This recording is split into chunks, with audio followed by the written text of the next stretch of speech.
Yaxşı, siz özünüz necə bildiniz ki, necə hiss elədiniz? Hansı siqnallar sizə çatdı ki, sizdə qeyri-adi yaddaş var?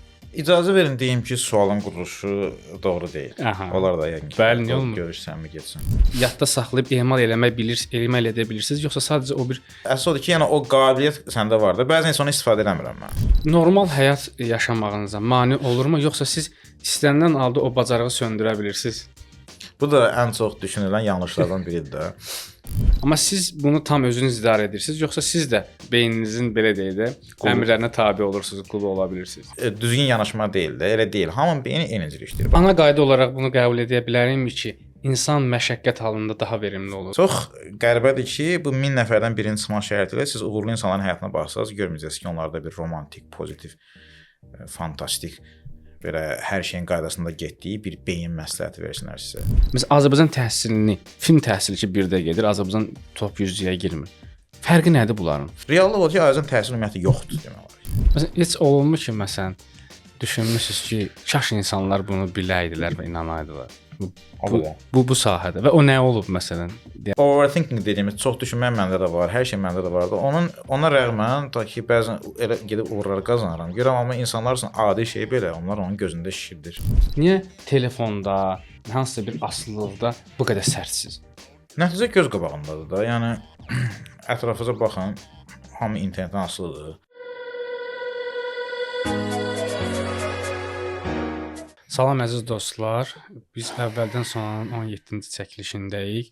Bugünkü qonağımız yaddaş çempionu, dünya yaddaş çempionu və dünya rekordçusu, yaddaş üzrə dünya rekordçusu 3412 ədəd rəqəmi ardıcıl yadda saxlayan Orxan İbadovdur. Orxan müəllim, sizi xoş gördük. Sağ olun, xoş gördük. Əvvəla bilirəm ki, çox gərgin bir gün yaşayırsınız, günlər yaşayırsınız daha doğrusu. Bu bizə vaxt ayırdığınıza görə xüsusi təşəkkür edirəm sizə. Sağ olun.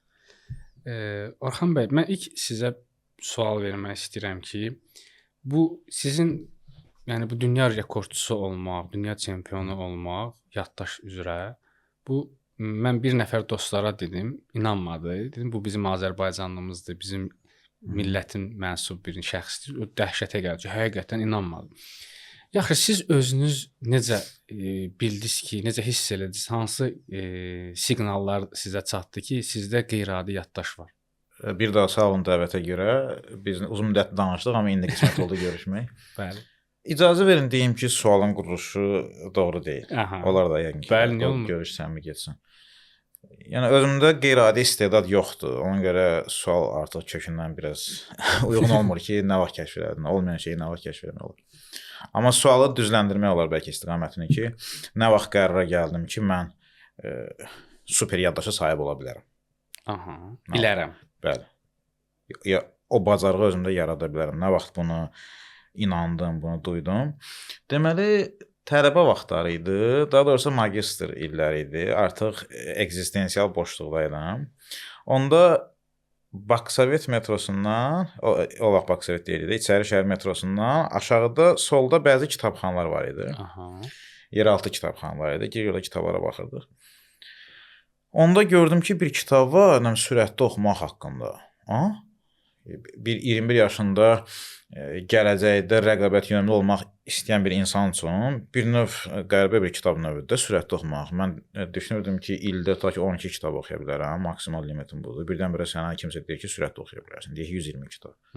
Mən də rəqiblərim bilmir. Ən azı belə baxırdıq da həyata, biz rəqiblər kimi baxırdıq.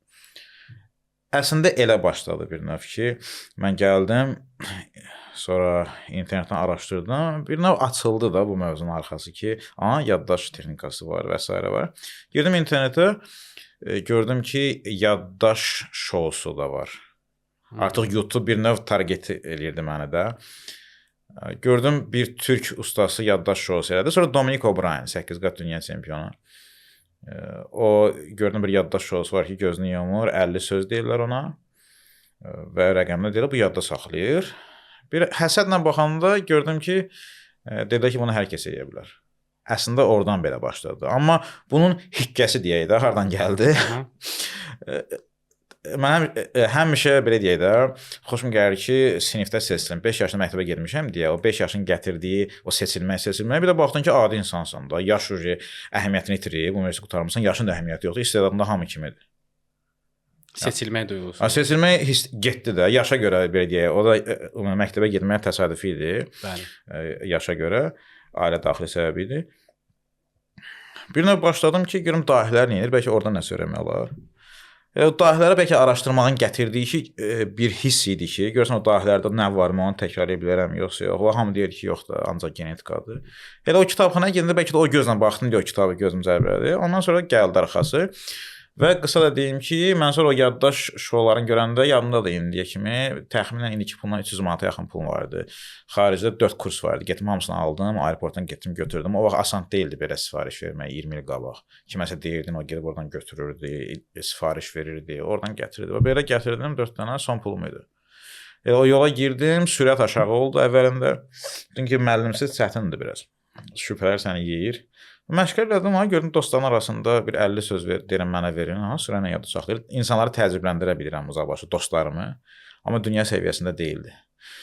Sonradan artıq Barselonada olanda maddi azadlığımı təmin edəndən sonra artıq qərar verdim ki, dünya səviyyəsinə kimi gedərəm. Onda da inanmırdım. Mən baxırdım internetdəki Monqolistan yığmasının hansı üzvü neçə min rəqəmi yadda saxlayır, Hindistan yığması, ABŞ yığmasında, İtalyan. Aradakı fərq ən azı 50 qat idi.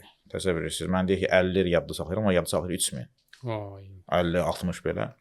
O vaxt ağlıma gəlirdi ki, bəs bu istedaddır da, nə qədər olur olsun, məşq olsun, yaxşı məşqə kimi çatdır 1000-ə. 2000-ə də bu 3000 real deyil.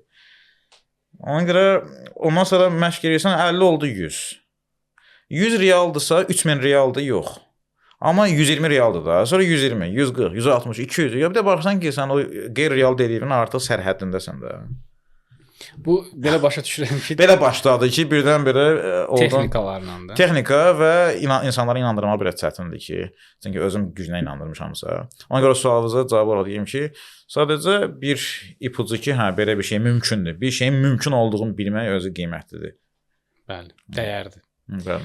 Ümumiyyətlə bu yaddaşda saxlamaq, bu özü o məsələn siz yaddaşda saxladığınız ancaq rəqəm ola bilər, yoxsa məsələn siz yaddaşda saxladığınız hər hansı bir nəsnəni emal edə bilirsiniz. Yəni o mənə çox maraqlıdır ki, o ancaq sizin üçün rəqəm olaraq yadda qalır, yoxsa o hər hansı bir tutaq ki, bir əsərimi, əsərdən bir fraqmentmi, hansısa bir elmi nəzəriyyəmi, onu yadda saxlayıb emal edə bilirsiniz, yoxsa sadəcə o bir yaddaş kartı kimi ancaq orada qala bilər. İnsanların ən çox çaşdırdığı odur ki, qardaş, bu rəqəmləri boş-boş niyə yadda saxlayırsan? Bəzən mənim dostum gəlir ki, Orxan, falan kəs Almaniyada danışdım, belə sənin haqqında yüksək fikirlər. Amma deyir ki, oğlan beynini boş-boş doldurur da. Deyirəm, necə doldururam, hardan bildi də, oradan bura. Deyir, o qədər rəqəmi yadında saxlayır. Belə düşünün də, bu dünya çempionatıdır.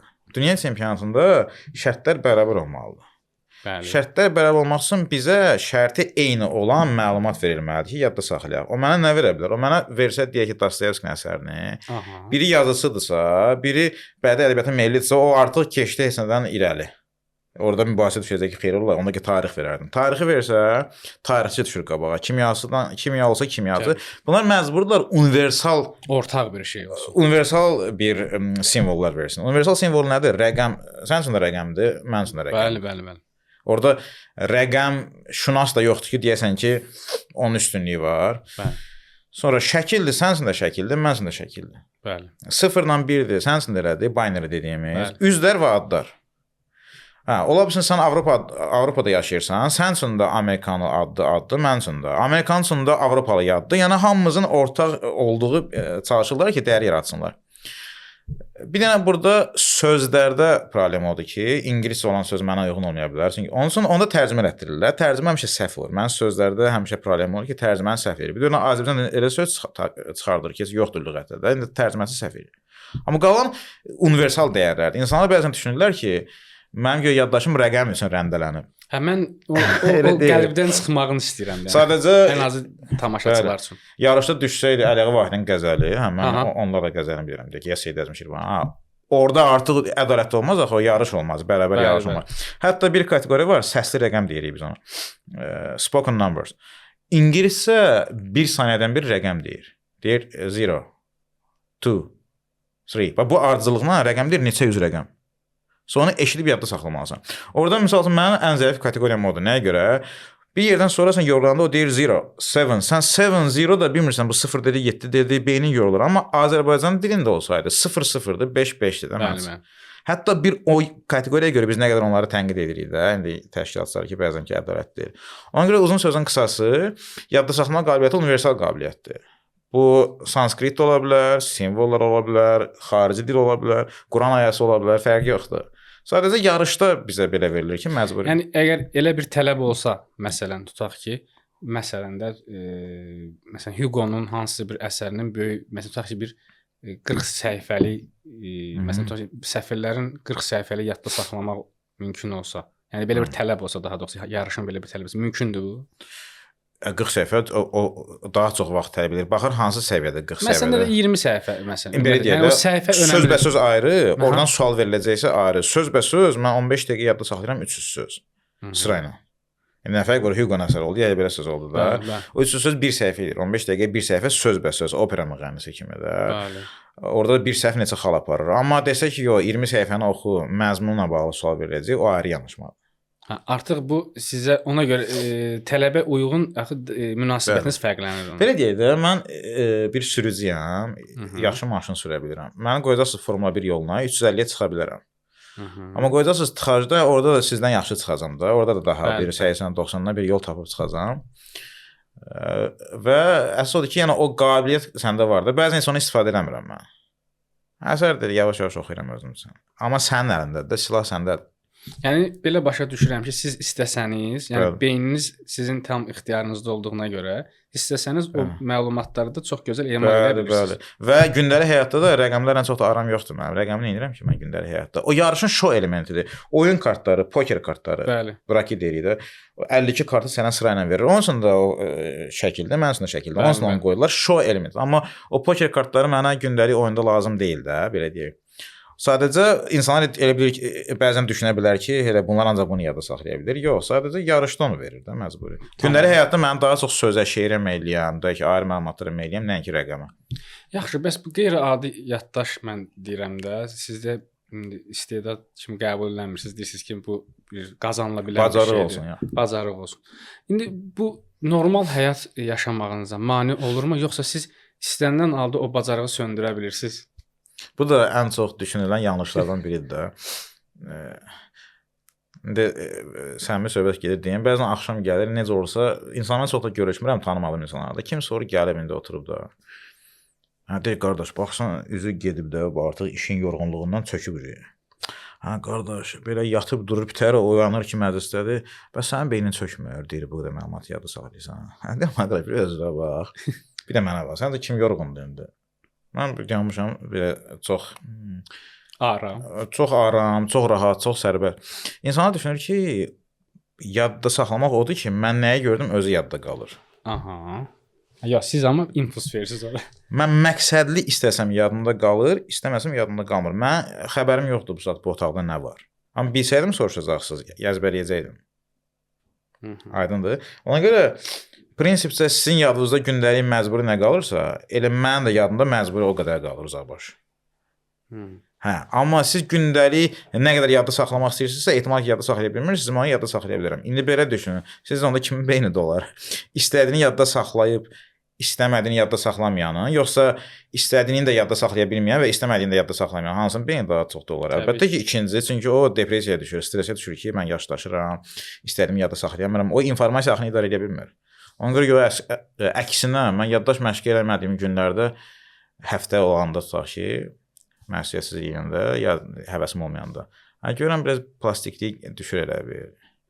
Gənc saxlayır məni, əlbəttə. Onu belə başa düşürəm ki, siz beyniniz sərbəst deyil də, sizin ixtiyarınızda. Əlbəttə ki, yəni o bacarıqdır da. Deyək ki, qaçmaq, ta ki, Hüseyn Bolt avtomatik qaçmır ki, istədiyi vaxt qaçır, istədiyi vaxt dayanır da.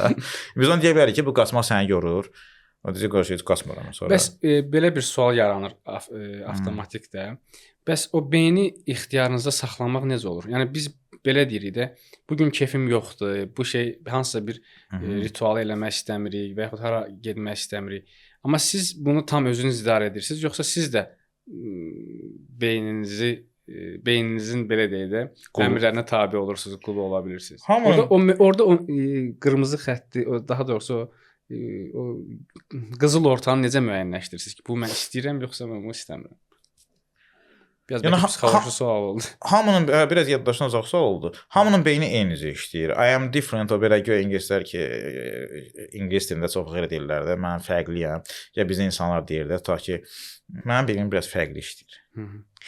O yəni düzgün yanaşma deyil də, elə deyil. Hamının beyni eyni cür işləyir. Bax misal deyək ki, bir insanın başının üstündə kimsə deyəndə o daha effektiv işləyir.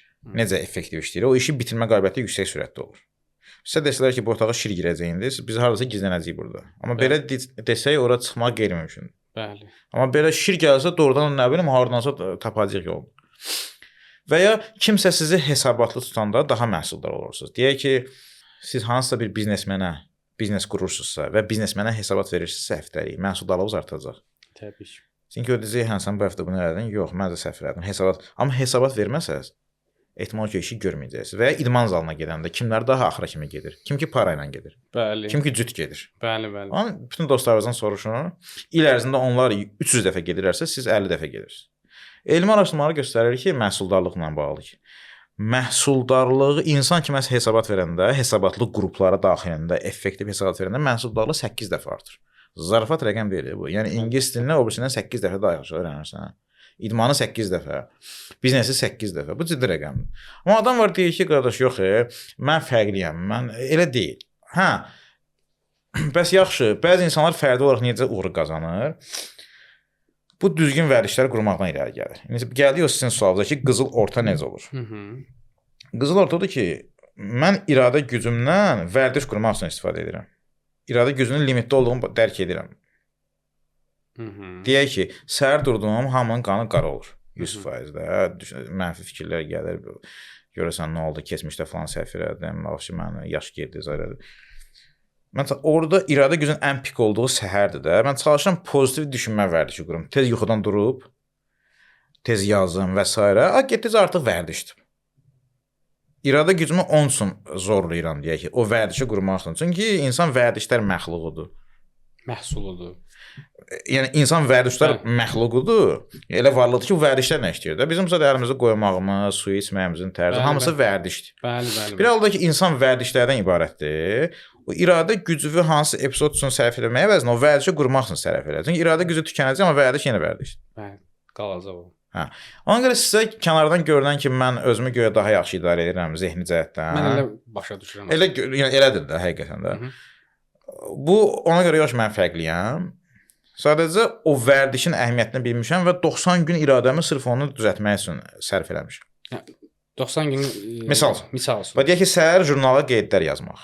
Journaling deyirik də. Jurnala qeydlər yazsan ki, bu gün nə edə bilərəm, niyə belə oldu? O bir də qızıl ideya gəldi. Qızıl ideya. Amma jurnalı yazmaq, səhər durub onun üzərində işləmək bir həvəssizlikdir də. Sizin çıxışlarınızın birində mən şahid oldum ki, dediniz ki, beyni inkişaf elətdirməyin yollarından biri də sevmədiyi işlə məşğul olmaqdır. Yəni o oradan gəlir o, yoxsa? Yox, o ayrı mövzudur. İnsan uğurlarının cəmi ümumiyyətlə onun sevmədiyi işləri görmə immunitetinə bağlıdır. Yəni, sevdiyin iş nədir? Gedəsən kebab yeyəsən, səhər durub, nə bilim, gedəsən simiddən yeyəsən, kofe yanında olsan. Sevmədiyin iş nədir? Biznes plan qurmaq.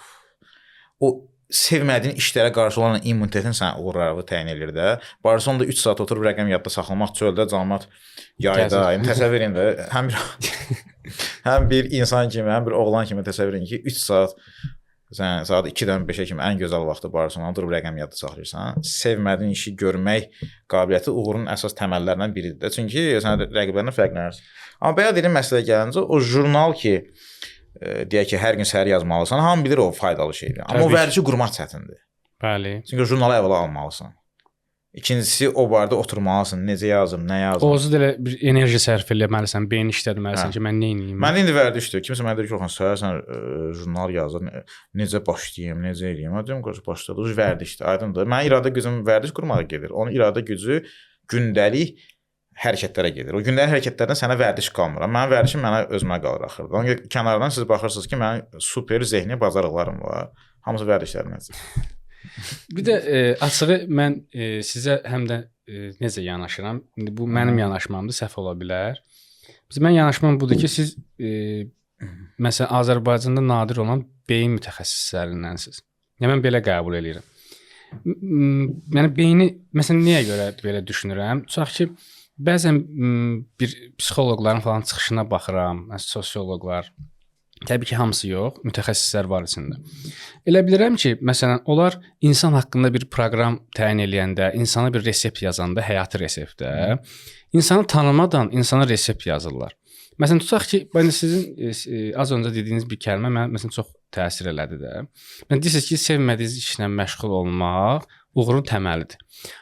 Amma uzun müddətdir ki, bizə psixoloqlar bunu sıramağa çalışırlar ki, sevmədiyinizlə məşğul olmayın da.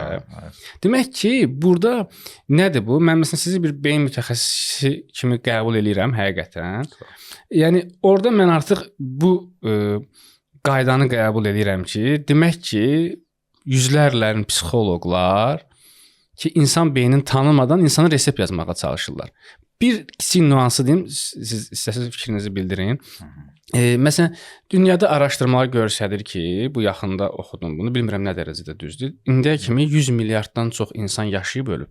120 milyarddan çox insan yaşayıb ölüb və bunların 99%-i sevmədiyi işlə məşğul olub.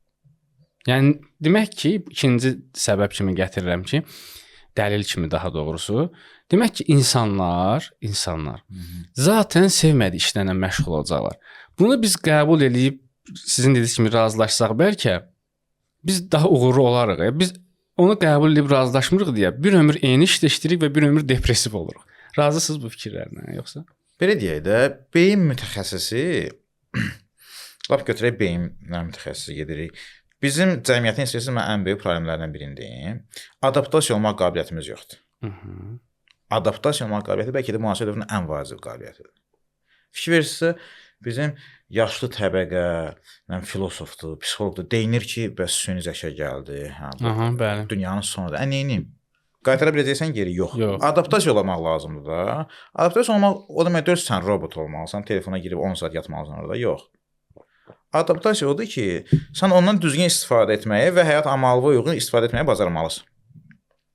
Bizim cəmiyyət də adaptasiyalanmır və o cümlədən bizim cəmiyyət necə adaptasiyalanmır? Deyir ki, hə, maaşlar nə vaxt qalxacaq? Arkadaş, keçdi də o dövr, qalxmır. Lap qalxdı deyək ki. 30 ildir danışırsan da sən buna. Özünə görsən atan da danışır, böyük qardaşın da danışır, əmin danışır və babanla danışır. Babanla danışır və o qalxdıqca qiymət ondan da betər qalxır onsuz da. Lap eyni qalxdı. Lap deyəsən maaşın 2 dəfə qalxdı. Sən 2 dəfəyə gedib markaları artıracaqsan o zabaşı. Zara olacaq, Massimo, nəsə belə dəyişəcək deyək. Bəli. Və deyinirsən ki, bizdə yaxşı deyinənə ziyalı deyirik ki, falan kəs nə gözəl deyinir, deyir ki, hə görsən düz deyir. Mən deyirəm ki, qardaş, bunun sonu yoxdur. Gəl oturaq çayxanada 15 dəqiqə deyinək.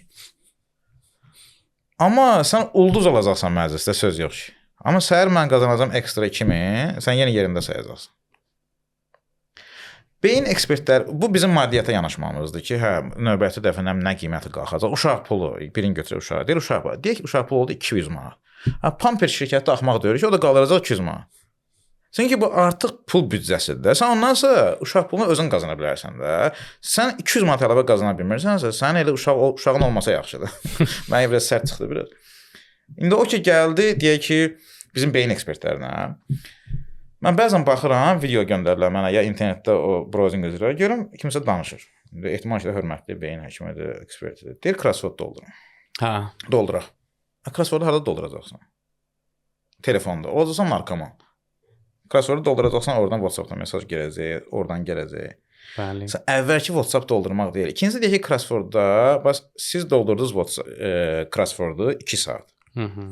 Mən də o 2 saat ərzində pul qazanmağı öyrənsəm. Deyək ki, mən içdim 1 litr araq, qazanıram aya 5000, siz də crossword doldura qazanırsınız 500. Kimin beyin daha yaxşı işləyəcək? Əlbəttə pul qazanar. Buna mən deyirəm realist yanaşma. Realist yanaşma odur ki, elə hər şey hüceyrə səviyyəsində görmə də. Ona görə bizdə görürsən ki, insanlar beyin həkimləri dediyi, beyin ekspertləri məsləhətinə qulaq asır, sonra gəlib narazılıq eləyir.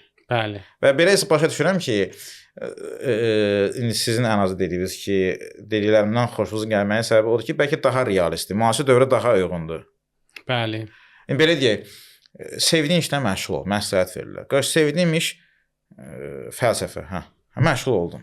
Az qarnında nə qədər məşğul olmaq var? Bəli, bəli. Sevdiyim iş olsun, psixologiya. Sonra amma mən sizə sevmədiyim iş deyim. Sayt qurmaq, Facebookda reklam eləmək və rentabelli olmaq. Çox yorucu prosesdir. Amma o sevmədiyin iş son nəticədə sənin istədiyin həyata gətirir. Ümumiyyətlə araşdırmalara baxsaz, psixologiya elmi, ya məhsuldarlıq elmi götürək də fərqi yoxdur da. Mən bunu özlərimdə müşahidə etmişəm. Mən sayt qurmaq qoca fəndə olmuşam həmişə də. Deyək ki, heç vaxt sayt qurmağı, müasir texnologiyanı sevməmişəm. Amma həyat elə gətirdi, mən məcbur oldum onlayn marketer olum. E-commerce saytı qurum və pul qazanmalıyam. Gedib oturmuşam səhərdən axşama kimi, nə bilim, hansısa bir ofisdə və s. O ki, pul gəlir, ta ki, aya 4.000. Bir gənc oğlansında, 22-23 yaşında $3.000. Ondan sonra sən orada lap nə kod görür, o kod da sənə şirin gəlir. Çünki sən o həyat tərzini arzuladığın o iş verib sənə. Bəli, motivasiya var. Bəli. Sevdiyim iş deyil. Amma ki, o iş mənə istədiyim həyat tərzini verir. O sənin sevdiyin iş olur. Ona görə, yəni ki, ən axmaq karyera məsləhəti odur ki, sevdiyin işlə məşğul. Məncə də o insanları əslində elə uğursuzluğa da aparan yollardan bəlkə də biri odur. Və üzr istəyirəm, o bayaq dediniz ki, insanlar psixoloqlar, beyin ekspertləri məsləhət verir. Çünki bizdə daha çox pozitiv psixologiya üzərində qurulub həyat. Amma həyat elə deyil, həyat xaotikdir. Bəli. Pozitiv olsun, deyir ki, sən deyir gözünü yum, deyir yumdum. Deyir düşün Lamborghini sürürsən, deyir sürdün, indi deyir ona asti var ardan, əla. Deyir sabah səhər işə başla. Okay, ilk baxışdan elədir, amma görün kimsə elə uğur qazana bilir. Yox, mən deyirəm sən nədir, qardaş? Başımda güllə olsun, başımda güllə. Ya deyirəm, sənin başında güllə var. Deyirlər ki, aya 3.000 manat pul qazanmalısan növbəti 3 ay ərzində. O güllə, əgər 3.000 qazanmasan, valideynin başına güllə asacaq. Hansı tədbirlər görərdin? O daha effektivdir, yoxsa pozitiv? Bu daha effektivdir. Bəli, dəqiq. Bir halda ki, işimə məni bu aparırsa, mənim maraqlı deyil. Lamborghini necə sürürəm xəyalımda. Hətta bu təcrübələrdən də olub dəfələrlə ki, məsələn, o bizim bir dostlarla danışanda olur. Məsələn, bir maddi sıxıntı olur, həmin adamıq, həmin işdəyi. Görürsən, maddi sıxıntı daha çox olanda gəlirimiz də daha çox olub elə bil. Onda va-banka gedirsən. Çox adam bilir ki, pulu olanda daha çox pul qazanır. Yox, mən sənə 100.000 də verim, yenə səhv yerə qoyacaqsan. Bəli. Hətta minusda olmağın da böyük üstünlüyü var. Mən ən cəsarətli adımlarımı borcun içində olanda eləmişəm. Təsəvvür etsin ki, internetdə bir marketinq kitabı çıxartdım forum daxilində. Həmin gecə 3.000 avro qazanmışıq. Mən də özüm qazanmışam da təsəvvür. Sonra gördüm hələ sıfıra gücdən satıram yenə. Amma o ki deyək sənin artıq pozitiv balansın var, onun da bir minusu var. Sən artıq o ideala gəlmir. O da onu göstərir ki, insan dar gündə təhlükə anında daha ağıllı düşünür. Bəli. Və nəyə görə siz Kiyosaki'nin kitabına baxsaz, görürsünüz o sizə maliyyə zəkanasını artırmaq üçün deyir ki, çalış puldan uzaqlaşdır özünü. Pul gəldi, ta ki 100.000. İndi bu təhlükə içində. Onun 95-ini deyək ki, xərcdə, o 5-i qalanda sən artıq yenə özünü təhlükədə hiss edirsən, çünki borcların var, kreditin. Sən məcbursan yenə zəkan artır, gücləşir. Təhlükə anında daha ağıllı olursan. Ana qayda olaraq bunu qəbul edə bilərikmi ki, insan məşəqqət halında daha verimli olur? Məşəqqət biraz ağır sözdür, nəsə bir ki, qəzəl sözünə oxşadır. Amma bunu ümumiləşdirsək, bəlkə sualınızla götürsək ki, beyin ekspertləri və s. biz belə romantik moddayıq. Beynin çox böyük limitlər, beynin çox böyük bacarıqları var. Sən beynini düzgün istifadə edəsən, hər şeyə nail ola bilərsən. Bir dəfə bizim bu müəllim dedi, dedim ay müəllim, 500 manata gəlib məni dərs keçirsən də. Elə belə yaxşı idi beyin. Gedib özünə istifadə edərdin. Doğru nədir? Ya görsən danışır, qarın bu boyda. Yəni əgər sən beynin belə xüsusiyyətlərini bilirsənsə, elə birinci özünə nəzarət etməliydin. Çox qəribədir ki, bu 1000 nəfərdən birinin çıxmaq şərti ilə siz uğurlu insanların həyatına baxsaz, görməyəcəksiniz ki, onlarda bir romantik, pozitiv, fantastik belə hər şeyin qaydasında getdiyi bir beyin məsləhəti versinlər sizə. Onlar məsləhəti olacaq fokus, control, persistence, inatkarlıq, belə deyəcəklər sizə. Amma bizdə nəyə görə qəribədir ki, romantik. O da çoxsu nəzəriyyəçilərin problemidir. Məncə də nəzəriyyədir. Çünki onlar təcrübədə keçə bilmirlər. Bəli. Mən belə deyim də, məncə siz təhsil mövzusunda da öz fikirləriniz var. Məsələn, mən üçün həmişə maraqlı olan bir məsələ var. Məsələn, deyirlər ki, məsələn, Finlandiya təhsili, bir neçə dəfə bundan əvvəlki podkastlarda qonaqlara sual vermişəm. Məni təmin edən cavablar ala bilmirəm də. Məsələn, mən maraqlıyam. Məsələn, Fin təhsili dünyada deyirlər birinci təhsil sistemidir, birinci yerdə. Məsələn, bu gün Azərbaycan təhsilinin nöqsanı nədir? Məsələn, sizə görə. Və Fin təhsilinin üstünlüyü nədir ki? Və yaxud bizim insanımız mı fərqlidir? Məsələn, tutaq ki, Cavid fərqlidirmi? Oradakı olan Johndan, zəka olaraq, genetika olaraq və nəsə olaraq. Yoxsa burada məsələn onlar riyaziyyatı başqa cürmü öyrədir? Onlar məsələn təhsilə yanaşma necədir? Siz indi Avropada yaşamısınız, Barselonada uzun müddət yaşamısınız. Yəni bu bizim necə olur ki, bir gün məsələn Fin uşağı ilə Azərbaycanlı bir uşağında fərq var. Onlar tarixi, onlar coğrafiyanı, onlarda məsələn yerin nahamarlıq hissəsində relyef deyilmir məsələn. Başqa söz deyirlər onlar. Onlar başqa cür yanaşır. Yoxsa elmin adı, yolu, qaydası bir olduğu halda necə olur ki, məsələn Azərbaycan təhsili məsələn 110-luğa girmir də, 100-yə girmir. Axırıncı yerlərdə. Hə, yəqin ki, axırıncı yerlərdədir. Yəni niyə məsələn bizdə elm bu qədər öndə deyil? Niyə məsələn dünya elmində biz nailiyyət verə bilmirik? Niyə məsələn bizim məktəblərimiz elə daim tənqid olunur, məktəb təhsili falan. Yəni biz Azərbaycan təhsili olaraq nəyi düz eləmirik sizə görə? Yəni məsələn mən bir nəfərə sual verdim, deyirlər ki, biz nəzəriyyəçiyik, onlar praktikantdır da, belə daha çox praktikaya köklənirlər, biz nəzəriyyə köklənmişik. Bizim fərqimiz budur. Yəni tək bu fərqə də mən nəsə inandırıcı gəlmir. Sizə görə məsələn Azərbaycan təhsilini bəlkə də çox belə ağır sualdır da belə. Fin təhsili ki birdə gedir, Azərbaycan top 100-yə girmir. Fərqi nədir bunların? Yəni minlərlə fərq saya bilərik, amma köklü bir neçə dənə fundamental fərq nədir? Cəmiyyətimizin digər problemlərindən biri mən deyim. Ümumiyyətlə bir yerdə sən harasa inkişaf etmək istəsənsə, olduğun yeri düzgün təsbit etməlisən. Əhsən. Belə deyək. İndi siz mənə desəz ki, götürək futbol. Deyək ki, qardaş, biz dünyada ilk 20-yə girməliyik. Çünki biz 30-cu yerdəyik. Sən artıq özünü aldadırsan da. Sən 130-cu yerdəsən. Bəli. Sən təsbiti eləməyi, bizdə təsbit eləməyi bəzi müxalif, belə qatı radikal müxalifətçilik kimi qəbul edir, ya bir siyasi səhv kimi qəbul edir. Reallıq odur ki, Azərbaycan təhsil ümumiyyətlə yoxdur demək olar.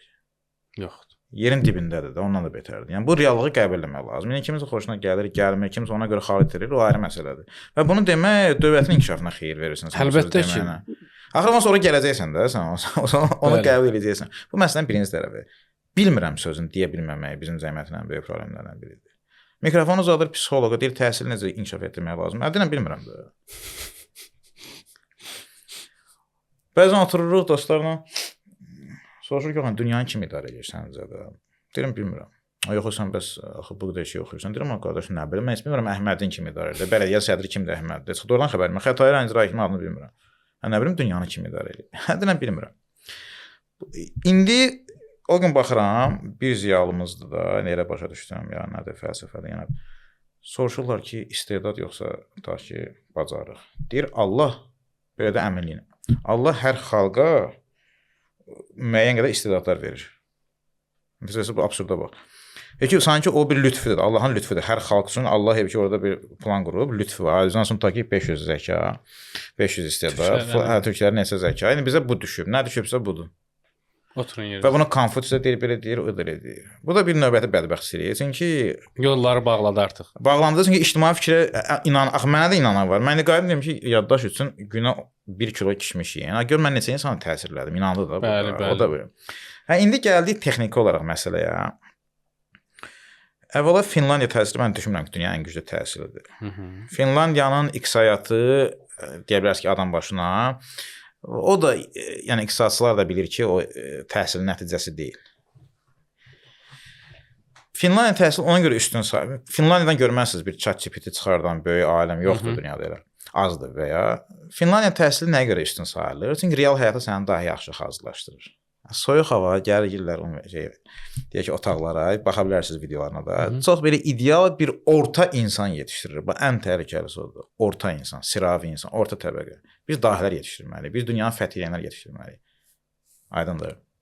Yəni ona görə Finlandiya təhsili örnəyi deyil. Finlandiya təhsili nə qədər örnəyi sayılır o tərəflərdən? Çünki Avropada sosial həyat, necə stabil gəlir, məsələn hərbi büdcələr yoxdur, hərbiyə pul ayırmır. Onlar üçün o daha vacibdir deyə. Amma Amerikada görürsüz vəhşi həyatdır. Bəli.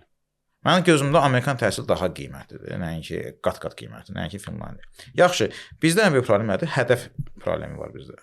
Bizim hədəfimiz odur ki, belə daha yaxşı təhsil olsun. Siz bir dənə baxın ta ki, Təhsil Nazirinin, Elm və Təhsil Nazirinin çıxışlarına, hepsindən podkast apar. Bəli. Tutaq ki, müəllim belə dedi, uşaq belə dedi, şagird belə dedi, belə ucuz səviyyəli söhbətlər deyə. Yəni bu söhbətlərin sonu da yoxdur. Biz bəzən düşünürük ki, əvvəlcə ki, problem korrupsiyadadır. Həmişə dostlarıma deyirəm, vallahi bizdə korrupsiya sıfır olsun, yenə inkişaf olmayacaq. İcra kimi də sıfır olsun, Təhsil Naziri də problemimiz o deyil. Problemimiz inkişaf mentalitetimiz yoxdur biz. Biz istedad mentalitetini yaşayırıq. İnkişaf mentaliteti deyəndə biraz açarsınız. İstedad mentaliteti, inkişaf mentaliteti nədir? Biz düşünürük ki, bir fizik doğulur. Yetişmir. İstedadı var, qutardı. Neçə adamlar mənim üzümə durur ki, sənin xəbərin yoxdur, sadəcə yaddaşın doğuşdan gəlir. Görürsünüz, siz də sual oradan başlayırsınız. Podkastın əvvəli də. Biz istedad sevirik, filankəs kəllədir. Filankəs belədir. Bu istedad da artıq sənin yolun bağlandı da, 10 milyona indi 200 istedad düşdüsə, qalanları oldu ki, artıq sənin təhsilin dayanır. Bizim təhsilimiz istedadları rəndələmək üzərində qurulub ki, hamısında dövlət qurumuna, bir vergi nazirliyi, bir hansısa komitəyə belə bu yöndən gedirik. Bizdə growth mindset, inkişaf mentaliteti yoxdur deyə, təhsil də ancaq bir növ bu istedadlara nəzarət eləmək, onları axıra kimi qaldıra bilmək, qalanlarını da kənara vermək. Yəni bu düşüncə, təfəkkür tərzi səhvdir. İkincisi və təfəkkür tərzi səhv olduğuna görə hədəf də balacadır. Hədəfimiz də odur ki, sadəcə deyək ki, Cənubi Qafqazı nömrə verir. O gün baxıram, UNEC-in rektoru az qala belə əskər testi verir cənab prezidentə ki, bəs mən sizə verdiyim sözü tutdum. UNEC-i dünyanın ən güclü universitetlərindən birinə qaldırmaq sözümü mən yerinə yetirdim, fəxr edirəm buna. Baxırsan, fəxr edirdi 801 mininci yerdə də. Yəni dünyada uzaqbaşı neçə universitet var da, 801 ilə 1000 arası mən məsələn utanardım da şəxsən. Amma görürsüz hədəf fərqi var. Sonra yanaşma fərqi. Adam içində bir yanğı olmalıdır ki, Azərbaycanın bir dünyanın ən zirvəsinə qaldıra bilər. O yanğı da yoxdur. Nə yanğı var, nə hədəf var. Nə də ki, deyirəm, o inkişaf mentaliteti yoxdur. Uşaqlara biz ancaq mənim yanımda da sinifdə biz belə bölünürdük də. Kəlləli uşaqlar ta ki Orxan filan kəs, o birislər də keylər də. Onlar bunlara qulaq asır, əl salır, zabaşı yanında oturur, köçürür.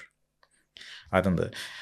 İndi bu yerində olmayandan sonra sənin heç bir strategiyavın əhəmiyyəti yoxdur. Sən bura Yahudiləri gətir ya da İsrail təhsil sistemi, ABŞ-dan kimsə gəlir, heç bir əhəmiyyəti yoxdur.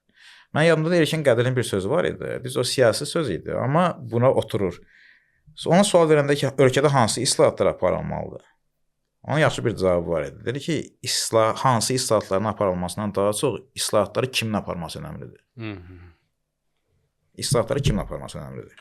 Əgər sən yola vermək üçün islahat aparsansa, dünyanın ən güclü təhsil islahatı belə bizdə işləməyəcək.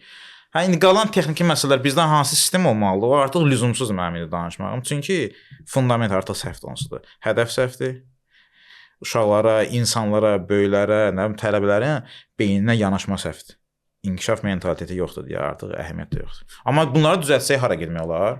İlk 10-luq rahat dünyada. 7 ilə 9 ilə. O da inandırıcıdır. Nəyə görə? Mənə qulaq asan izləyici də o da istedad mentalitetindədir. O da elə böyüyüb. O da elə həyata baxır. Onda stereotiplərdir bizim qarşımızı kəsən deyə bilərik. Hətta bir bizə pas ötürürük də, dövlət bizə pas ötürür istedad pasına, biz də ona qaytarırıq. Cəmiyyət belə paslaşırıq da. O paslaşıq çox olduqca artıq bir növ dərinləşir də. O da bədbəxtlikdir əslində, çox ciddi bədbəxtlikdir. Ona görə Azərbaycan təhsilinə ancaq 1-2 nəfər xilas edə bilər ki, o da ki, qərar verici qüvvə olmalıdır, qərar versin ki, hə, məncə belədir. Mümkündür sizcə? Çətindir. Yəqin ki, 1-2 ildə keçsək artıq qeyri-mümkündür. Deyə bilərsən, nə oldu? Elə 1-2 il gəldi, sənin çıxışıva düşdü. Çünki əvvəlcə dünyada inkişaf, dünyada elmi texniki tərəqqi, dünyanın dəyişən kəşflər neçə ildən baş verərdi? 10-15 il. 15 il, 20 il. Deyək ki, çıxdı axtarış, e-mail deyirlər 90-cı, nə bilim çıxdı, internet çıxdı, 80-90.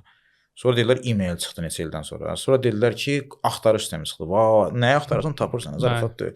Üstündən 10 il keçdi, nə çıxdı. İndi sonra sürət ki artdı. Artıq 3-4 ildən bir olmağa başladı. ChatGPT. İndi isə sürət o həddə çatır ki, proqnozlara görə ola bilsin ki, nə varsa 2 həftədən bir elmi texnik inqilab olsun. Bizim təhsil o qədər geridən gəlir ki, o 2 həftədən bir burulğanına biz girə bilməsək getdi. O geri qaytarmaq da mümkün olmaya bilər, hə? Mümkün olmaya bilər, amma ki bizim resurslarımız çoxdur, əlbəttə çoxdur. O əvvəla belə düşünün də, bir mentalitet fərqinə baxın. Dünyanın ən güclü təhsil sisteminin rəhbəri Donald Trumpdır. Hamı bunu etiraf edir ki, Amerikan təhsildədir, universitet Harvarddır, MIT hamısı. Deyir ki, Amerikan təhsili pis gündədir. Onun çıxışı vardır, rəsmi bilirsiniz. Harvardın təsəvvür edirsiniz, dünyanın ən güclü təhsil sisteminin rəhbəri öz təhsilinin içi boş olduğu qənaətindədir. İndi dünyanın ən axırıncı təhsil sistemlərindən biri olan Azərbaycanın Elm və Təhsil naziri isə deyir ki, bu il çox uğurlu il oldu. Fəxrlə qeyd edirəm ki, nə bilim falan şey elədik. Bizim böyük nailiyyətlərimiz var. Görürsüz, təfəkkür fərqi çox var. Dünyanın nömrə 1-i özünü cılız görür. Dünyanın nə bilim 121-i, yəni onun inkişafı sizcə daha realdır yoxsa bunu? İndi biz o mən də deyirəm ki, bir növ Donald Trump etiraf edir ki, dünyanın ən zəif, onların təhsil sistemi zəifdir. Bu boşluğu gedə dolduraq da, uzaq başı ilk onluğa düşəcəksən. Yəni əslində onu deməyi biz əvvəlcə baxırdıq ki, Harvard, MIT, bu bir növ sənin gözündə səni işvasantlaşdırdı. Dedi ki, biz o deyilik. Sən gəl o yeri doldur da. 10 milyon əhali də az deyil. Yəni siz inkişaf mentalitetini götürsək, 10 milyon əhali ilə çox iş görmək olar. Demək ki, təhsil sistemimizdə, məsələn, tutaq ki, bu gün orta məktəblərdə hamı valideynlərin çoxsu kitabların çoxluğundan, onlar nə bilim, dərs yükünün çoxluğundan şikayətlənir də. Bu ümumiyyətlə, yəni sizcə siz deyirsiniz ki, işin fəlsəfəsi düzgün qurulmayıb da. Fəlsəfəsi. Yəni fəlsəfə. Yəni o təcrübə olaraq oxuduqları bizim övladlarımıza faydası yoxdur, yəni. Görürsüz, siz övlad məişət səviyyəsində danışırsınız da. Sizə maraqlıdır ki, tutaq ki, o uşaq kitabı, uşaq yükü, sumkası ağırdır. Suallara fikir verin, nazirin danışıqları. Hamısı deyir, sumkası ağırdır, əvvəlcə 5 kilo deyir, 4 kilodur, 200 qramdır. Nə bilim, məktəblərdə fond pulu yığılmasın. Görürsüz, biz hep ki, balaca bir nöqtənin içindəki suallardan danışırıq ki, müəllimlərin sertifikasiyası imtahanı sualı düz idi, səhv idi, filan kəs köçürtdü, filan kəsin əminə elədilər. Aydındır. O söhbətlərin içində siz də ta ki hansısa təhsil ekspertinə sual verəndə, o da o səviyyənin adamıdır da. O da o məişət səviyyəsində olan təhsil söhbətlərinin içindədir ki, imtahanlar düzdür, yoxsa səhvdir. Uşaq universitetə girdi ya. Girməyə düzdür. Girəndə niyə işlə təmin olunmadı? Yəni o işdən deyirdi ta ki 1500 manat, 1200 manat. Yəni belə biz bu səviyyədə gedirik də. Orada sən uzağı Cənubi Qafqaz nömrə 1 olacaqsan. O da elə indi iki yerimizdir. Yəni siz fikir verirsiniz, mənim sizə deyəcəyim hər hansı bir texnika indi heç o söhbətlərin heç bir yerinə düşmür. Düşmür, hə, o demək istəyirəm. Düşmür də. O biz nədir ki, biz okeanımızı dəyişməliyik də, biz üzdüyümüz yeri dəyişməliyik. Mən nə demək istəyirəm Orxan? Məsələn, demək ki, indi məsələn bir fərd olaraq mən heç bir şeyə təsir eləyə bilməyəcəm də, belə başa düşürəm.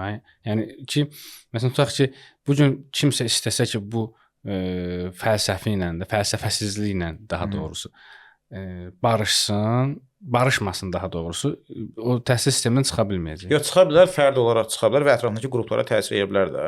Bəzi o gün görən bir xanım yazıb ki, təsadüfən idi, yazıb ki, bəs mən sizin hesabınıza Amerikaya getmişəm də, sizin çıxışlarınızdan təsirlənmişəm. Biri yazıb ki, mən artıq həyatda qazancımı 10 dəfə artırmışam. Mən nə bilim, çıxışlarıma nəyisə qulaq asıb, mənim biliyim deyil də o. Yəni adi biri idi. Siz fərd olaraq təbii ki, öz uşağınızı, dünya təhsil texnologiyaları var da, öyrənmə texnologiyaları var, sonra sürətli oxumaqdır, yaddaş texnikaları, uşağın şəxsiyyət testləri ki, uşaq nəyisin doğulub ümumiyyətlə. Sonra önemli rəqəmlərə yanaşma, müxtəlif sistemlərdən istifadə edib dünya səviyyəsindən də yuxarı uşaq böyüdə bilərsiniz fərdi olaraq. Mən sizin sualınızı dövlət səviyyəsində başa düşürəm. Təhsil sistemi səviyyəsində. O uşaq da məktəbə gedir də. Bəli, nəticə etibarilə gedəcək. Nəticə etibarilə məktəbə gedir. Orada da çörək pulunu Atapina qırağında dayanan bir müəllim oturub orada ki, nə vaxt dərs qutarsan. Görürsüz bizdə suallar nə gedir? Ta ki müəllimlər 6 həkim işləsin yoxsa 1 həkim. İndi bu səviyyənin içində bizim danışdığımız xəra düşür, düşmür heç yerə. Düşmür. İndi mən sizə oturum burada blueprint vereyim, deyək ki, bir təlimat ki, buradan başlamaq lazımdır. Buradan başlamaq dediyim artıq siyasətə gəlib çıxır ki, falan kəsə çıxardı, nə etmək lazımdır. Bəli, bəli. İndi qanunları mən sizə danışdım. O söhbətdə siz də inanırsınız ki, bu cür təhsil icması, bu söhbətlərin içində olan təhsil icması oradan ta ki qərar, o hər addımları ata bilərsiniz də? Yox. Yox. Yaxşı, bəs məsələn tutaq ki, bu təhsildən uzaqlaşaq. Yeah. Bu beyin mütəxəssisi kimi məsələn necə düşünürsüz ki, məsələn belə bir hiss gəlib içinizə, siz daha çox təcrübələrlə, praktikalarla məsələn daha çox yerə çatdığınızı düşünürsüz də. Bu daha real görsənir mənə və düşünürəm ki, düzgün yolda budur da. Dəstə-dəstə kitablar oxuyub həyatda tətbiq etməyəcəyimizə siz daha praktik yollar təqdim edirsiniz. Məsələn heç olurmu ki, məsələn düşünmüsüz ki, kaş insanlar bunu biləydilər və inanaydılar. Bu sahədə və o nə olub məsələn deyə bilərsiniz? Əvvəla mən özümü o sözdən ifadə edən mütəxəssis belə özümə belə mütəxəssis sözü demirəm, belə yuxarı sözdür. Mən bilmirəm beyin mütəxəssisiyəm ya yox, xəbərim yoxdur o sahədən. Yəni sağ olun ki, siz yəni mütəxəssis yaxşı sözdürsə olsun. Yəni çəkisinə görə. O qədər olur ki, çünki overthinking dediyimiz çox düşünmək məndə də var, hər şey məndə də var. Reallıq o ki, azən təsir ümumiyyətlə yoxdur demək olar. Elə gedib uğurlar qazanıram. Görəm amma insanlar üçün adi şey belə, onlar onun gözündə şişirdir. Mən çox pis təsir edir ki, Azərbaycanlı görəndə xüsusilə ki, bizim millət olaraq vizyonumuz çox dardır, həddən artıq. Bunun sonu da çox yaxşı görsənmir mənim gözümdə. Müasir dünya artıq orta düşüncəli belə insanların yeri deyil. Bu zəif düşüncəli insan onsuz da zəif düşünür də. Bu bitər dünyanı yaşayıb gedəcək. Bu dünyada böyük düşüncəli insanların yeridir. Ona görə misal üçün deyək ki, elə götürək yaddaş çempionundan sonra mən düşünürdüm ki, insanlar gəlib deyəcək ki, qardaş sən gözəl mesaj verdin ki, hər şeyə nail olmaq mümkündür. Ondan sonra cəmaət deyir ki, daha da ilahiləşdirməyə başladı ki, mesajını da səhv getdi.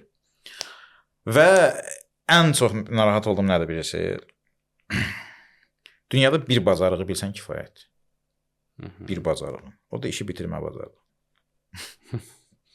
Biz işi bitirməyə bacarmırıq. Azərbaycanın böyük şirkətlərindən bir neçəsindən də ünsiyyətdə olmuşam, yüksək vəzifəli şəxs olsun və s. İşi başlamaq olar. Bitər, motivasiya, Rocky Balboa musiqisini qoydun, durdun, getdin. Ortası ən axmaq hissəsidir. Ortasında çünki motivasiya olunur. Ortası da yoxdur deyə işi də bitirə bilmir. Ona görə baxın, Azərbaycanda ingilis danışa bilən yoxdur. Hamı bir yerə gedir. Bir yerin ortası maraqsızdır. Bəli. Mən ən çox fokuslaşdığım, başqa insanlarda olmadığına sevindiyim çox vaxt, özümü ağıl istədiyim, amma bir çox hallarda narahat oldum. Odur ki, insanlar işi bitirmə üzərində, işi bitirməyin fəlsəfəsi üzərində düşünməyiblər heç o psixologiyası. Və ingilislə getməyəndə o evə qayıdır, o düşünmür ki, niyə, o deyir ki, mən tənbələm. Orada baxıram ki, görsən beyində nə baş verir, gedib onu araşdırıram. Bir işi bitirmək elmim var mənim. İndi siz də yaxşı, belə sual verək. Biz dahi kimə deyirik ta ki, Einstein də, ya deyək ki, Da Vinci rəssam. Bizim insan kimə dahi deyir? Deyir ki, istedadlı olub başa. Amma əslində deyək ki, siz bir super işi başlayıb bitirə bilsəz, elə o da dahilidir, o da dahili. Effektiv başlayıb bitirə bilsə, orada istedadından adiyyət var ki, orada bir, əgər onun bir elmi olsaydı, necə olardı həyat? Hər şey nail olardıq da demək olar ki, xüsusən indi informasiya. Mənə o maraqlıdır. Ondan sonra o sualına cavab ki, insanlarda narahat olduğum ki, insanlar işi bitirmək elmindən xəbəri yoxdur və bəzən deyirəm ki, yaxşı da yoxdur. Niyə? Amma təbii nəyə görə rahatdır da, Azərbaycanda uğur qazanmaq, dünyada da asandır, Azərbaycanda lap asandır. Amma təəssüflə, bir Azərbaycanlı kimi təəssüfləndiricidir o sualda cavab kimi ki, ən çox şey var ki, onu bilirəm deyə insanların bilmədiyinə görə narahatam, amma ən çox budur ki, the science of execution deyək də. Demirəm, bu konkret elmdir, universitetdə onun müəllimiz o da var. Təbii ki. Amma bir sənətdir, bayaqdan ifadəni axtarıram. Sənətdir. Belə bir sənət var ki, işi başlayırsan. Bir işə başlayırıq deyək. Bax, deyək sizdən bir biznes qurmağı razılaşdıq. Nə vaxt qura bilmirsiniz? Elektron ticarət. Bizi başladıq, qura bilmədik. Başlaya bilmirsiniz.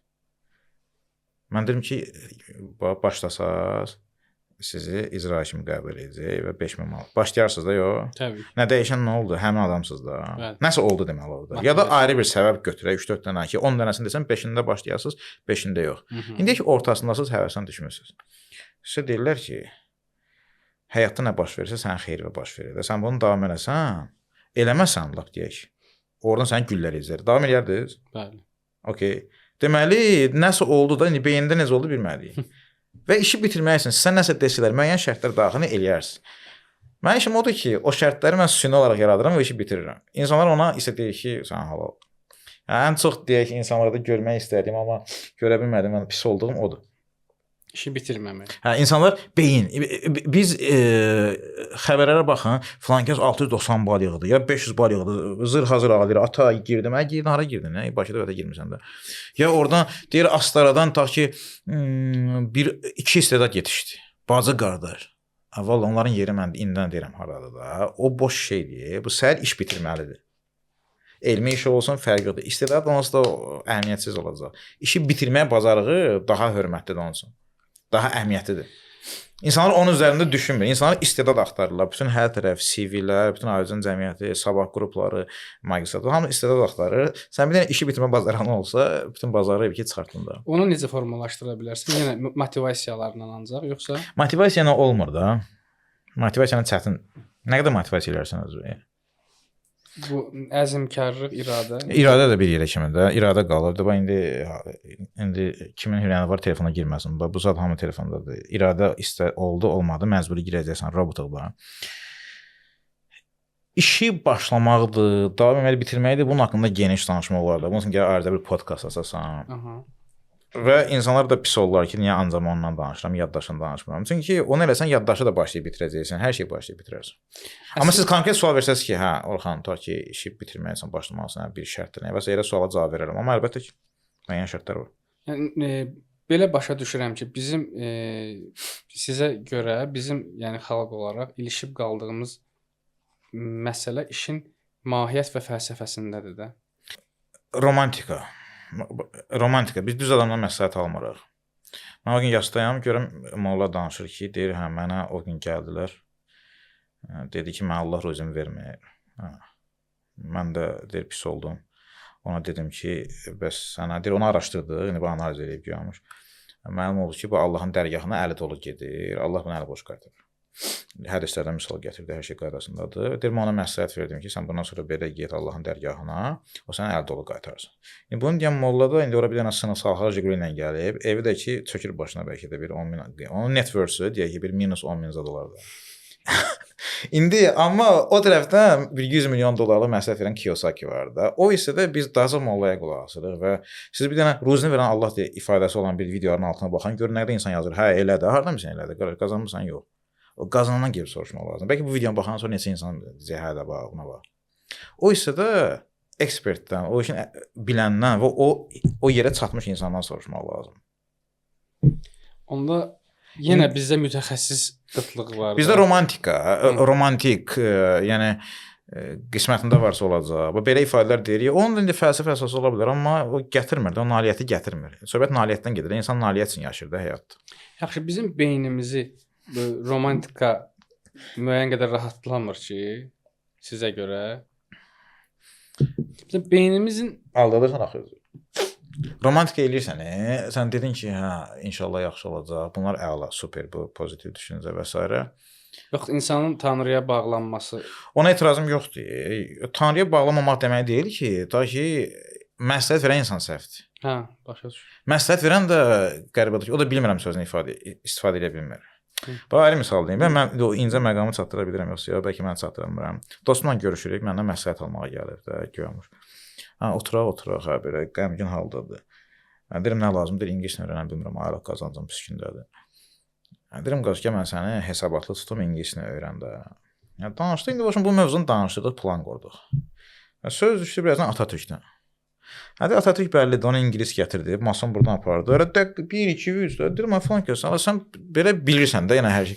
Ya deyir ki, dünyanı ingilisə idarə edir, bu bəllidir, 2-2. Deyirəm, ola bilər, burada bir 5% səhv eləyəsən. Deyir, yox. Yəni, aydındır, bu da bizi gətirir ölçülə bilən söhbətlər, ölçülə bilməyən. Biz ölçülə bilməyən söhbətlərə şirik. Dünyanı ingilisə idarə edir. Kim nə deyə bilərsən? Mən deyirəm, dünyanı idarə edir Dominic O'Brien. Ta ki, yaddaş çempionu. Kim nə deyə bilər?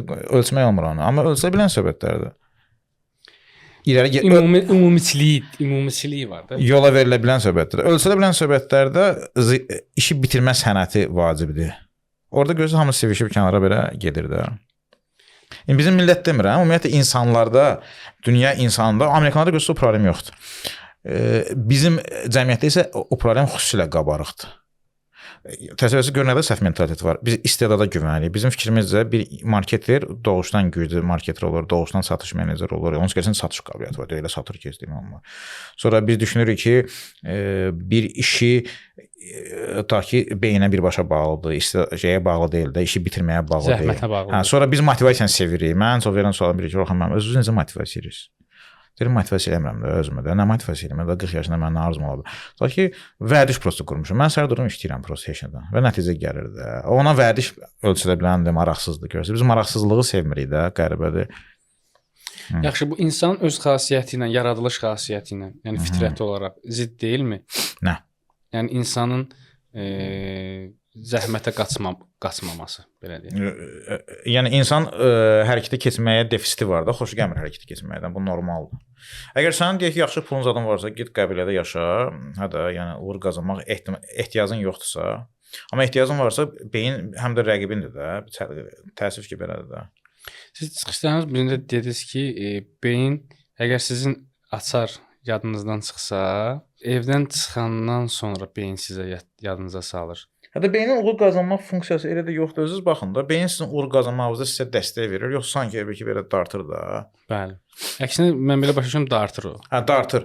Amma indi bu demək ki, beyin bizə düşməndir. Yox, beyində tutaq ki, sənin vizyonun zadın yaxşı olandan sonra, bəzi xüsusiyyətlərin olandan sonra beyin görsən bəzən kömək də edə bilir də. Amma əksər hallarda, belə deyək də, mən sizə deyim ki, 20.000 gəlin pul verin siz mənə. Gedək harası yatıraq. Əgər sizin də deyək ki, 22.000 pulunuz var da, görürsünüz böyük risk kimi görürsən, risk. Bəli. Risk. İnsan beyni, amma bəzən olub bir fürsət gəlib. Deyiblər ki, Bitcoin-ə 20 qoyaq, qalxacaq. Hiss eləmişsiniz, amma qoymamısınız. Baxsın 100.000 olacaqdı da pul. İnsan beyni riski həddən artıq şişirdir öz gözündə. Təhlükə etməkdən çox şişirdir.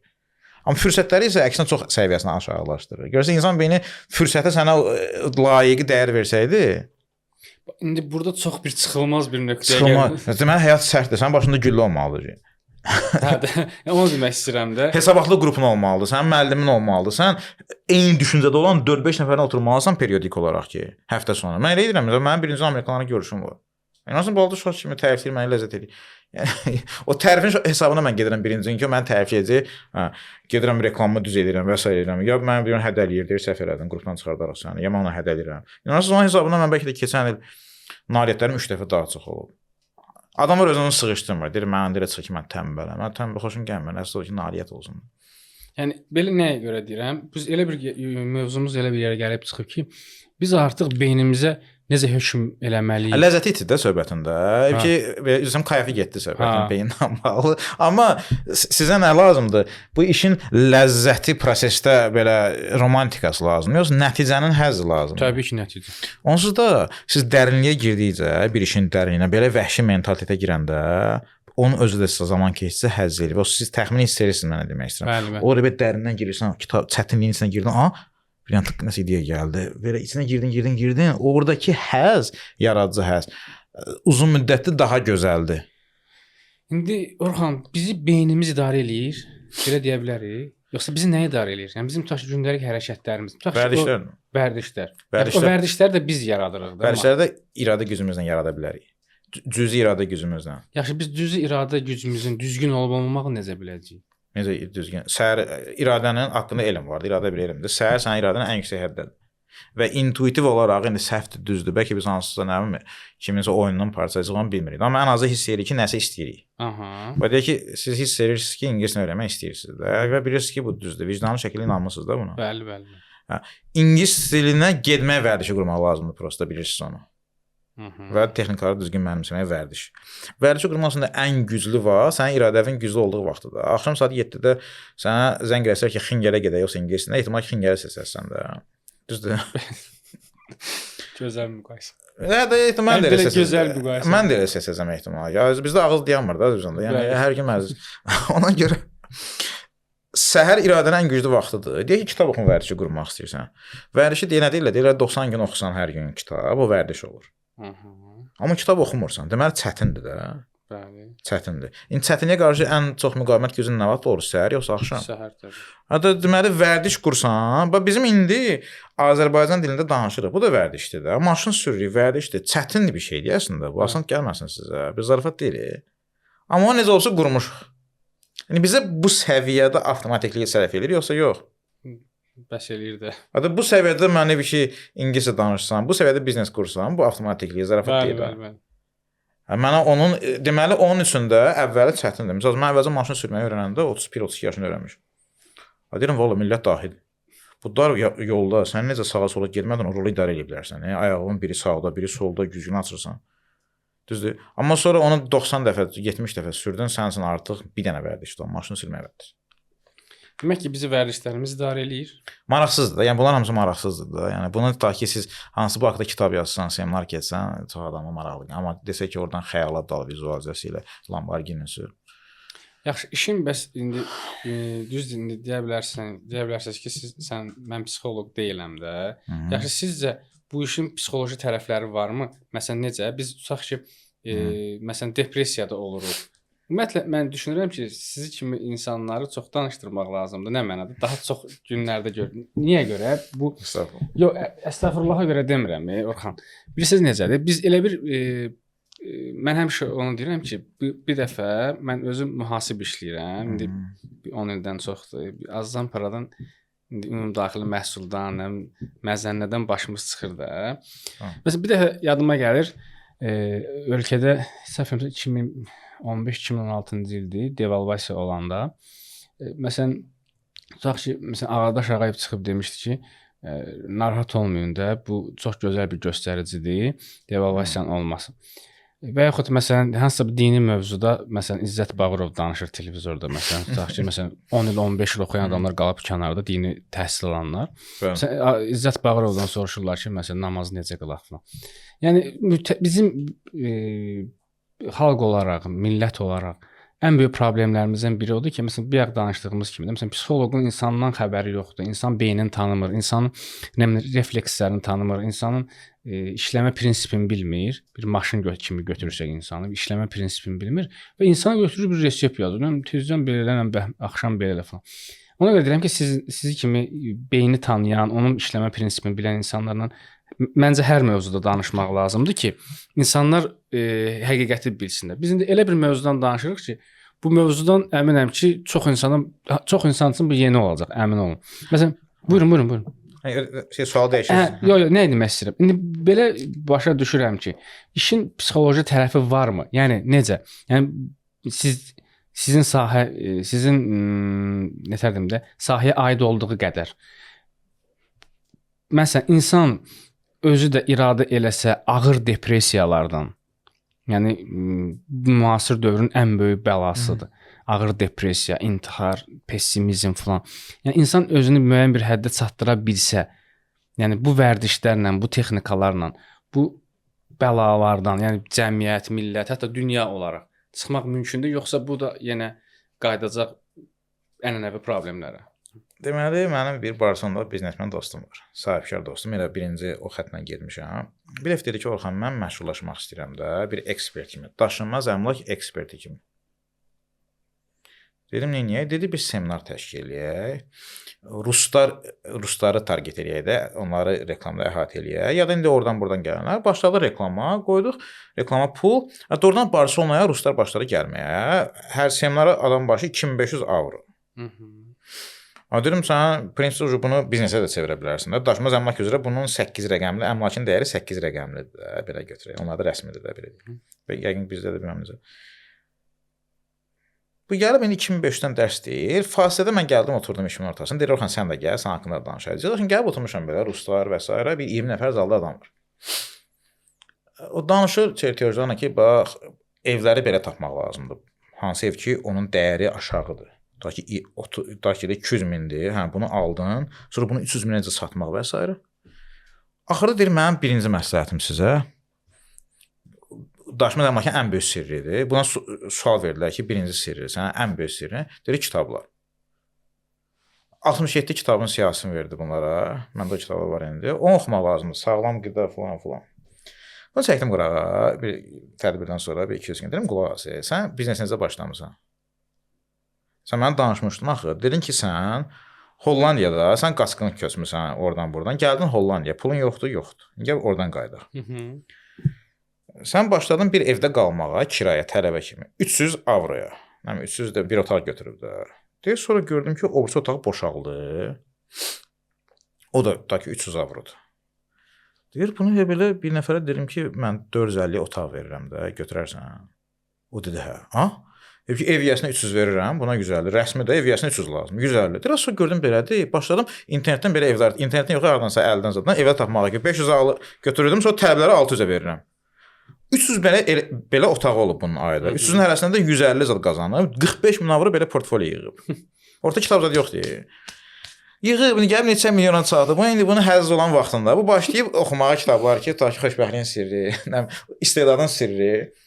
İndi deyirəm, sən mənə niyə biznes, daşınmaz əmlakın qazandığın hissəni demirsən, cəmaata da elə demirsən. Mənə bunu danışmırsan. Deyir, yox, mən belə başlayardım. Dedim, qardaş, yox, sən buradan başlamısan faktik.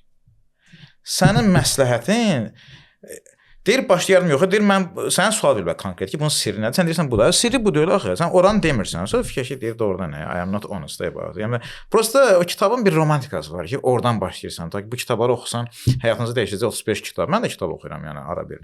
Təbii ki. Yəni deyim ki, elə vaxt 10 kitabı 7 gün oxuyuram. Belə sürətli oxuduqlarım da olur da.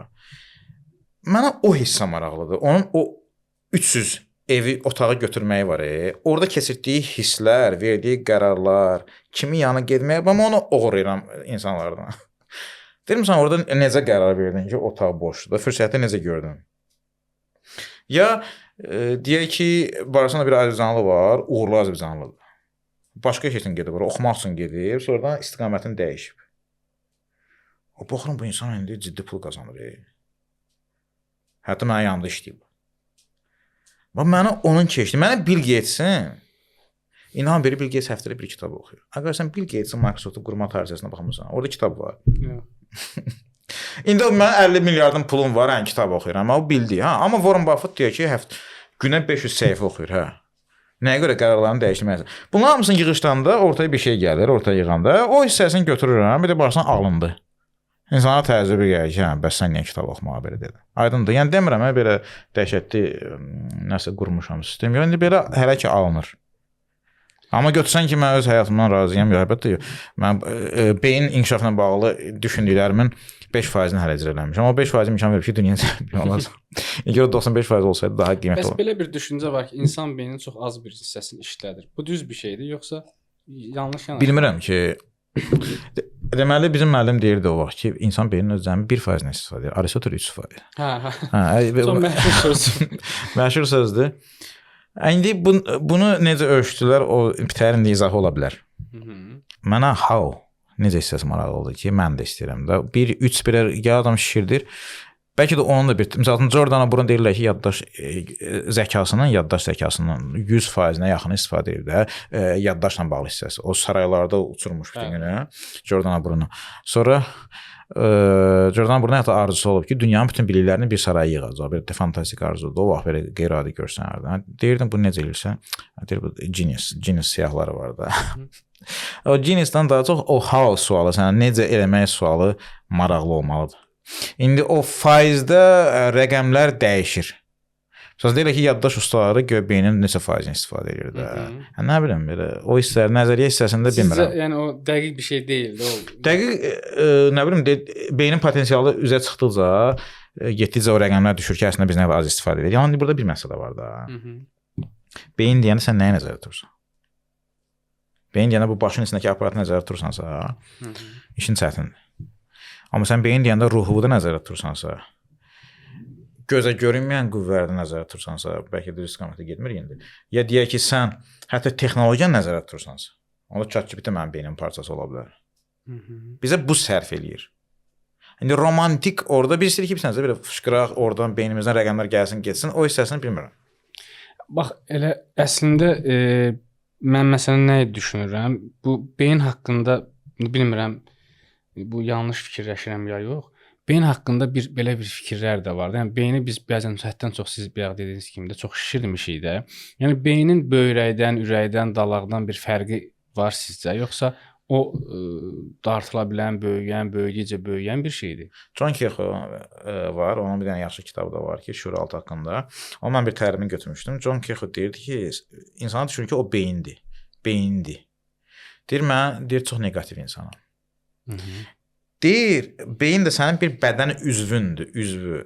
Deyir sən qolun əgər belə necə əyilsə, sən deyə bilərsən mən əyri adamam, deyə bilirsən onu. Deyirsən qolum əyri. Amma biz beynimizdə keçirdiyimiz hissləri melanxolikəm mən. Özümüzə şamil edirik ki, mən beləyəm. Beyinə sadəcə bir balaca it kimi baxmaq lazımdır. Yerin götürdüyün bir it kimi. Nə desən onu eləyəcək. Aydındır. O deyən də indi belə deyək də inanclı insana görə ruh ola bilər, hə? İnancsız insana görə nə başqa bir şey. Valla o hissələrdə biz o qədər qoy onu dünyanın ən güclü dindarı desin ki, o zirvəyə çatıb artıq. Qoy onun həm qədimdəki bizim dindar alimlərimiz desin, Əl-Qəzali desin. Hələ biz deyək minimal səviyyədə uğur qazanmayan adam artıq deyir ki, onu görsən ruh dedi. Nəyə lazım kim dedi? Ya da onu dedi, sən onun nailiyyəti birbaşa adiyyəti yoxdur da. Performans elmi, məhsuldarlıq elminin nailiyyətlərini götür, işi və həll elə. Ondan sonra işinin fəlsəfəsindən sonra baxarıq da.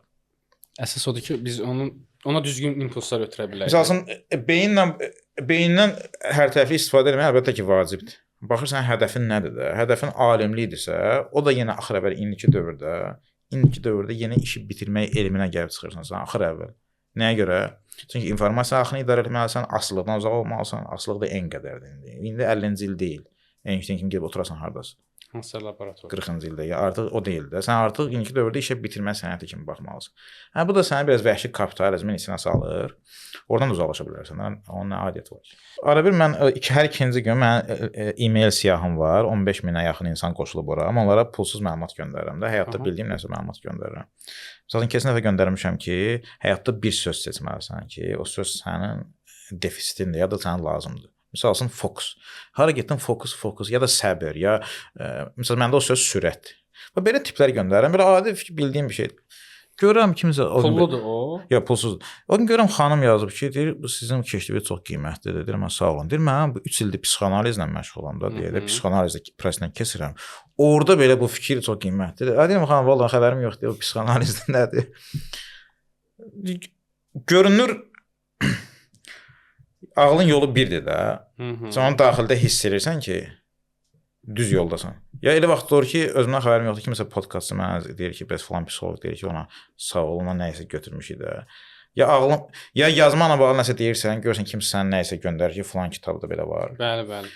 Ehtimal ki, elə ağlın yolu da birdir. Yəni burada qeyri-adi yoxdur sadəcə. Yəni ona görə deyirəm ki, bunu mən deməyim prinsipcə yəni bir qeyri-adi bir elmi ya da xüsusi bazə yox. Sadəcə nə yarayır, nə yaramır. Nə yarayır deyə bilərsən ki, Orxan sən ancaq öz işivə sərf edən deyirsən. Yox, özümə bir də ki yüzlərlə ətrafımda olmuş insanlar, həm dərs keçdiyim, həm də öyrəndiyim insanlardan götürdüyümüz datalar əsasında. Real datayı o mənə kamera qarşısında yox, qulağıma deyəndə ki, Orxan mən bunun şotuna qazandım deyə bilirəm. O sözlərdən gələn datalar. İndi o dataların kiməsə necə işləyir, işləmir. Ən azı gələn rəylər onu göstərir ki, mənə gündəlik ki, yəni elə pis də deyil. Mən belə başa düşürəm ki, siz bu deyirsiniz, hansısa bir söz mənim üçün açar olur ki, məsələn, tutaq ki, tez düşünmək, qətilik, səbir, belə açar sözlər var ki, mən ona gəlib çatıram da. Onu da o sözə gəlib çatmaq üçün də biz məsələn tutaq ki, düşsək studiyanın həyətinə 100 nəfər insan saxlasaq, 100 nəfərə də sual versək ki, səbir necə bir şeydir? 100 nəfər də deyəcək ki, super, səbirli olmaq əladır da. Amma onun içində bəlkə 3 nəfər və yaxud 2 nəfər var ki, o səbirin həqiqi mahiyyətini başa düşür və həqiqətən səbirlidir və həqiqətən uğurludur. Məncə sizin bu gəldiyiniz qənaətlərdə o fikirlərin təfəkkürə yəni gəlib çıxarıq da, düzdür? Ki, təfəkkür eləyib dediyiniz o sözün mahiyyətini dərk eləməkdən də olur. Nəticə, belə deyə də heç bir mənə maraqlı deyil, qavrayışdır. Yəni prosesi bilmək istəyirəm. Proses təfəkkürün nəticəsidir də. Valla bilmirəm. Yəni o qavrayışdır, təfəkkür nə? Əsas ki, qardaş, bunu stəkanı mən istehsal edib aya 10 min qazanmaq istəyirəm, düzdür? Bu prosesə gedən yolda mənə nə kömək eləyir? Deyək ki, başımda güllə, kimisə məni sıxmağı, hansı qruplarda iştirak, kiməsə hesabat vermək. Bu mənim üçün oldu beyin elmi. Mənə o maraqlıdır da. Hamımız həyatda nəyisə əldə etmək istəyir. Ya dünya ya da çempionluq gəlirsən, çempion olmaq istəyirsən. Texnikaları öyrəndim, super. İndi ilişmişəm 20-ci yerdə. Amma dünya çempionunun müəllimi kimi tuturam. Görürəm ki, dünya çempionunun müəllimi mənə fərqi yoxdur. Amma mən 20-yəm, o nömrə 1-dir. Təkcə mənim onun yanında olmağım mənə ilk 10 addım yuxarı verdi. Mən inandım ki, o da insandır. Elə onu bilməyi belə məni qaldırdı ona.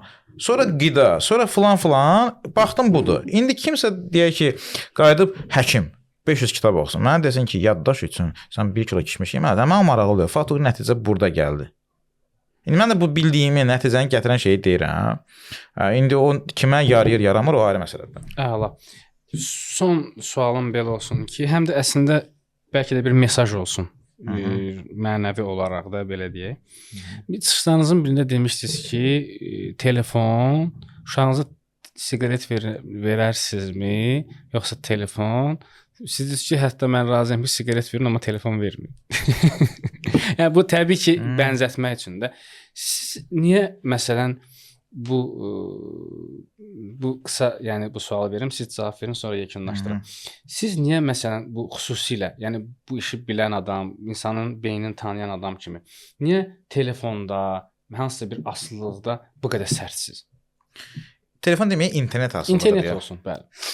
Nəticə göz qabağındadır da. Yəni ətrafınıza baxın, hamı internetdən asılıdır və hamı məncə etiraf edir ki, internet asılılığı onun beynini məhv edir. Yəni buna xüsusi heç araşdırmaya ehtiyac yoxdur.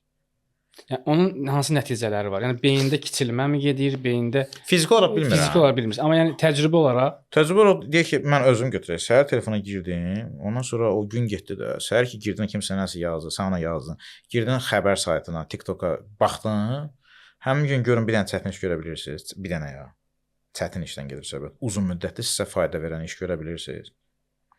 Və bir dənə də özümdə öyrəndiyim qaydanı sizə deyim ki, bir şey sizə qısa müddətli həzz verirsə, amma uzun müddət, ehtimal ki, sizə qısa müddətli, daha doğrusu bir qayda, gördüyüm qayda.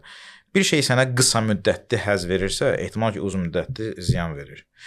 Bir şey ki, sənə əvvəlində qısa müddətli həzz vermirsə, ehtimal ki, uzun müddətli xeyir verir. Misal üçün, brokoli yeməyə yeri yoxdur da, ya öz aramızda. Götür indi brokoliyə yarım saat. Amma uzun müddətli sənə verdiyi gün ərzində 8 saat enerji verir ki. Dəhşət. Amma gəl gün orta qulyaşla düyü ye, yarım saat həzz alasın. Amma 8 saat puç olacaqsan həmin gün. Siqaret və ya fərqi yoxdur, internet hamısı elədir. Ona görə internet asılılığı çox yəni bu barədə mənə gəlir ki, internetdə kifayət qədər araşdırma var da. Yəni indi deyirlər ki, yox, sən özün də dedin, internetdə araşdırma var da. İnternetdən bir alət kimi istifadə edirsən. Bir də var ki, asılılıq kimi. Bizdə asılılıq kimi istifadə edirsən. Alət kimi odur ki, sən deyək ki, bir YouTube kanalı açdın, orada paylaşımlar elədin, kommentlərə cavab verdin, getdin şifrəni də aldın. Bir də varsa ona asılılıq kimi. Sən artıq browsing edirsən gün ərzində. Bu faciədir. Bu artıq dəhşətli bir şeydir. Yəni ki, və həm də xoşbəxtçilikdir ki, ətrafınızda hamı internet narkomanıdır. Siz oradan çıxsaz, artıq rəqib də yoxdur demək olar. Çox sağ olun. Uşaqlar üçün buyurun. Uşaqlar üçün isə məsələn mənə kimsə gətirir. Təsəvvür edin ki, uşaqdır gəlib, oturur yanımda, şahmat oynayır. Atası gətirib uşaqla məşğul oldu, ta ki bir dənə gör necə potensiallıdır. Uşaq o da asılıdır ki, ay belə kəllədə, elə kəllədə nə eləmən kəlləsin? Ta ki oturur belə bütün telefonda da asılıdır. Çıxır, çıxanda deyirsən ki, belə bir faşist gördü də. Bu saat onda nəsə aldı. Yəni bunu internetdə bunu mən xüsusi bir deməyim ki, nəyə görə? Buna ehtiyac yoxdur ki, internetdə doludur da. Çox sağ olun Orxan. Həqiqətən mən belə də gözləyirdim açığı və düşünürəm ki, çox uğurlu oldu. Allah sizdən razı olsun. Çünki müasir dövrümüzdə insanlara həqiqəti, reallığı deyən çox az insanlar var. Onlardan birisi siz, təşəkkür edirəm.